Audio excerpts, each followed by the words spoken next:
तो हेलो मेरे प्यारे दोस्तों, हम आप लोगों को सिविल इंजीनियरिंग से रिलेटेड इंटरव्यू क्वेश्चन कुछ आप लोगों के साथ डिस्कस करेंगे, जो आप लोगों को हर संभव नॉलेजेबल बनाएगा। और कहीं भी इंटरव्यू के लिए आप अगर बैठते हैं तो आप लोग उसमें उत्तीर्ण होने का मार्ग प्रशस्त करेंगे हमारे साथ जुड़कर। देखिए, एक हम आप लोगों को बात बताते हैं, कभी भी इंटरव्यूअर आप लोगों से एक ही पहले ही बार में कोई ऐसा हार्ड क्वेश्चन नहीं करेगा जिसका आप लोग जवाब ना दे पाए। सर्वप्रथम प्रयास करेगा कि आप लोगों से बेसिक क्वेश्चन करेगा जिसमें आप लोग उसका जवाब दे पाए, और वो जानने का प्रयास करेगा कि आप किस नॉलेज से गुजरे हैं, या फिर आप सिर्फ ऊपर ऊपर पढ़े लिखे हैं, या फिर कहीं आपने उसका प्रैक्टिकली नॉलेज भी किया है कि नहीं किया है। तो आइए हम लोग चलते हैं और पहले क्वेश्चन की तरफ ध्यान देते हैं। फर्स्ट क्वेश्चन हमारा है हाइट ऑफ बिल्डिंग, कि मिनिमम हाइट हम अपने जो छत ढालते हैं उसका कितना देते हैं। तो ये मिनिमम 3.15 मीटर जो हम छत देते हैं, जिसके नीचे हम लोग रहते हैं, वो छत हमारा 3.15 मीटर देना चाहिए। उससे नीचे कभी नहीं देना चाहिए, क्योंकि उसके नीचे हमको फॉल सीलिंग भी करना रहता है। तो 1 मीटर 1.5 मीटर उसके हिसाब से वो घट जाता है, तो और नीचे आ जाता है छत। इसलिए इससे ऊपर ही देना चाहिए, इससे नीचे नहीं देना चाहिए। अब आइए दूसरा क्वेश्चन हमारा है कि height of parapet wall should be, यानी कि पैरापिट वॉल बोले तो हम जो छत ढाल देते हैं जब, तो उसके चारों तरफ रेलिंग का काम करते हैं। या फिर हम यस का रेलिंग दें, या फिर ग्रिल लोहे से दें, या फिर किसी भी प्रकार से अगर हम उस रेलिंग को देते हैं, अगर हम तो वो हमारा कम से कम 1 मीटर हाइट पे होना चाहिए। ब्रिक वॉल वही बाउंड्रेशन जब चारों तरफ से उसको गिरवाते हैं तो उसी को पैरापिट वॉल कहते हैं। तो ये पैरापिट वॉल वही है जो हम छत को चारों तरफ से गिरवाते हैं। तो इसको हम 1 मीटर से कम नहीं देते हैं, क्योंकि बच्चे भी होते हैं घर में और कोई भी होता है, जैसे देखने की उत्सुकता उन लोगों को होती है, तो जैसे देखते हैं तो गिर भी सकते हैं उससे छोटा रहा तो, इसलिए 1 मीटर रहेगा, इतना बराबर लगभग हमारे, तो गिरने का चांस नहीं रहेगा। अब ये तीसरे क्वेश्चन के तरफ चलते हैं। तीसरा क्वेश्चन है हाइट ऑफ विंडो, यानी कि जो घर में हम विंडो देते हैं, किसी रूम का डिजाइन जब करते हैं, नक्शा बनाते हैं, तो उसका विंडो भी दिया जाता है, जिससे हवा का आदान प्रदान, वातावरण और कमरे का टेम्परेचर वातानुकूलित हमेशा बना रहे और हमेशा ठंडा रहे। तो ये विंडो कितने ऊपर दिया जाता है? ये नीचे से 1.2 मीटर देना चाहिए विंडो को, कम से कम, इससे नीचे नहीं होना चाहिए। फोर्थ क्वेश्चन हमारा है, fourth question minimum thickness of slab, यानी कि जो हम छत ढालते हैं उसका थिकनेस, यानी कि उसकी मोटाई कितनी देनी चाहिए। तो कम से कम कितना ही कम देंगे, तो मिनिमम हम 125 mm देंगे, इससे कम थिकनेस बिल्कुल नहीं देंगे। और 5 क्वेश्चन की तरफ देखते हैं। ये हमारा है मिनिमम थिकनेस ऑफ लिंटल, यानी कि जो हम विंडो लेवल के ऊपर जो चारों तरफ लिंटल बीम प्रोवाइड करते हैं, लिंटल प्रोवाइड करते हैं, तो ये उसी को लिंटल कहते हैं। ये भी क्वेश्चन अक्सर हमसे पूछा जाता है कि लिंटल कहाँ प्रोवाइड किया जाता है। तो लिंटल हम कभी भी इसका आंसर देंगे तो डोर लेवल या विंडो लेवल के ऊपर जो दिया जाता है 8 mm के बार का यूज करके, उसी को लिंटल कहते हैं। ज़्यादा mm के बार का भी यूज किया जा सकता है, लेकिन मिनिमम 8 mm का, तो यही लिंटल होता है। तो इसका थिकनेस कितना रहता है? तो कम से कम 150 mm। ओके, अब आइए हम आप लोगों को 6 क्वेश्चन का जवाब देने का प्रयास करेंगे। तो ये क्या पूछ रहा है, minimum diameter of bar use in slab, यानी कि कितने mm डायामीटर का बार हम अपने छत में यूज कर सकते हैं। 6 क्वेश्चन यही कह रहा है, minimum diameter of bar use in slab, यानी कि छत में हम कितने mm, तो ये कितना भी कम देंगे तो 8 mm के डाया बार से कम नहीं देंगे, 8 mm के डाया बार। और ऐसे ही पूछ रहा है कि अगर हम कॉलम प्रीकास्ट करते हैं तो इसमें कितने का देंगे, तो इसमें 12 mm का देंगे। अब minimum number of bar use in square and rectangular, इस कॉलम में आप लोगों को भी पता होगा 4 बार कम से कम। ये सर्कुलर कॉलम में तो इसमें 6 बार सर्कुलर, 1 2 3 4 5 6 ऐसे करके देते हैं ना, तो ये 6 बार। ये रेक्टेंगुलर में आपका ये हो गया, तो 1 2 3 4 देते हैं और इसमें 6 देते हैं, तो ये 12 हो गया। मैक्सिमम चेयर स्पेसिंग, अब आप लोगों के दिमाग में घूम रहा होगा चेयर स्पेसिंग, यानी कि चेयर स्पेसिंग कहते किसको है। चेयर स्पेसिंग टेक्निकल नाम है। चेयर स्पेसिंग का यूज़ हम लोग जब डबल जाल का कहीं यूज करते हैं तो उसके बीच में दिया जाता है। और चेयर स्पेसिंग कितना दिया जाता है, मिनिमम 1 मीटर, 1 मीटर से कम नहीं होना चाहिए। हाँ, एक क्वेश्चन और यहाँ दिमाग में आ रहा है कि चेयर स्पेसिंग बार का मिनिमम डाया बार कितना होना चाहिए, यानी कि वो कितने डाये का होना चाहिए, तो ये मिनिमम हमारा 12 डाया बार का होना चाहिए।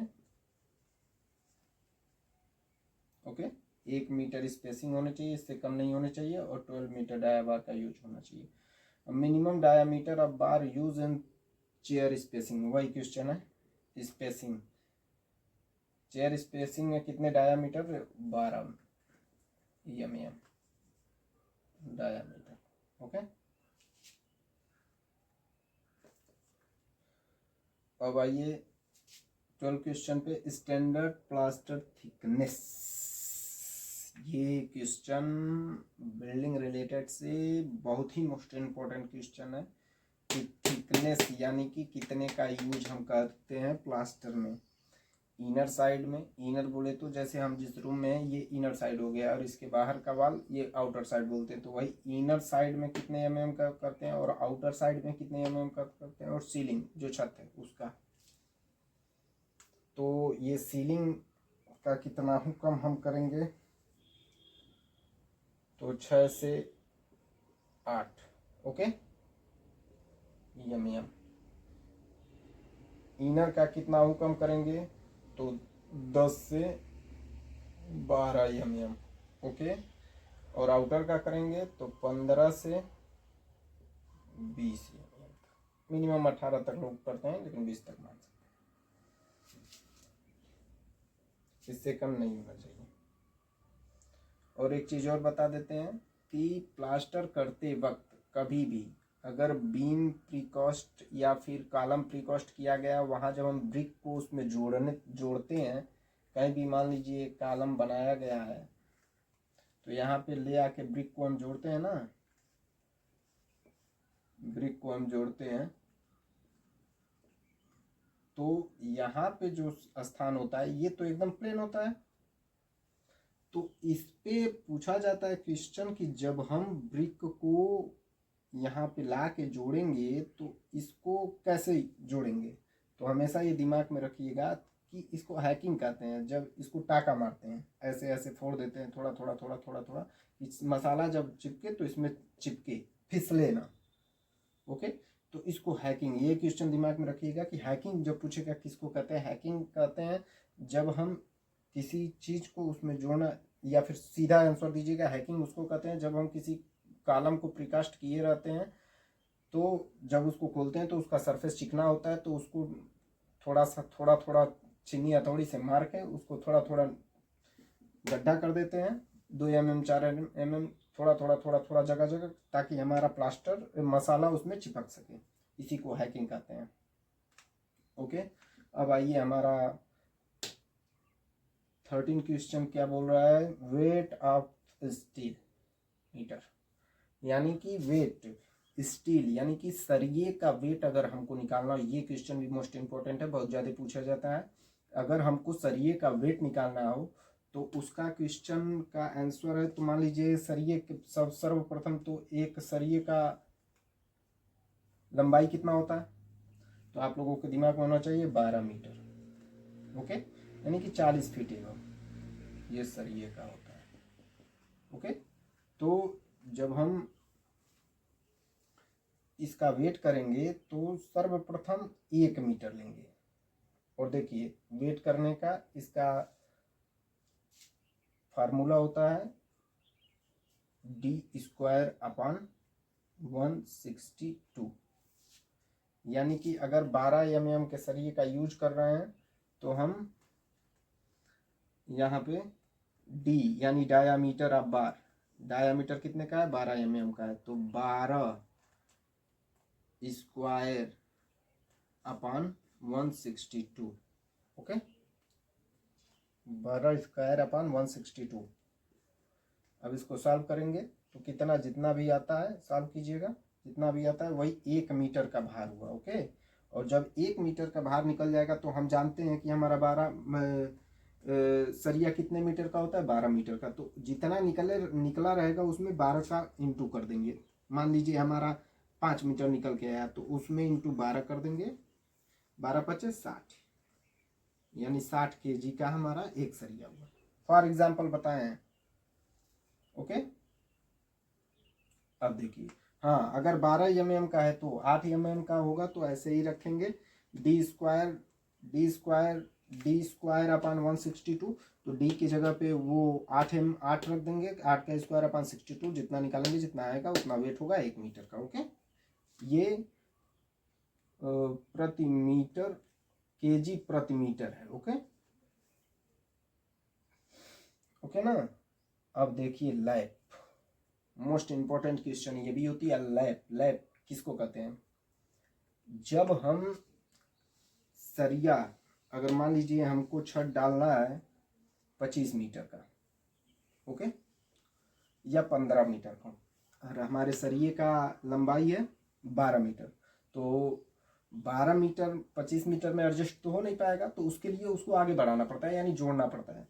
तो जब जोड़ने के लिए हम सरिये को उसमें इंक्लूड करते हैं, तो एक सरिया, जैसे मान लीजिए हमारा एक कॉलम है, फॉर एग्जांपल ये कॉलम में, इसमें ये 4 सरिया है, ये 2 आगे 2 पीछे। ओके, ये 2 दिख रहे हैं, 2 विलुप्त हैं।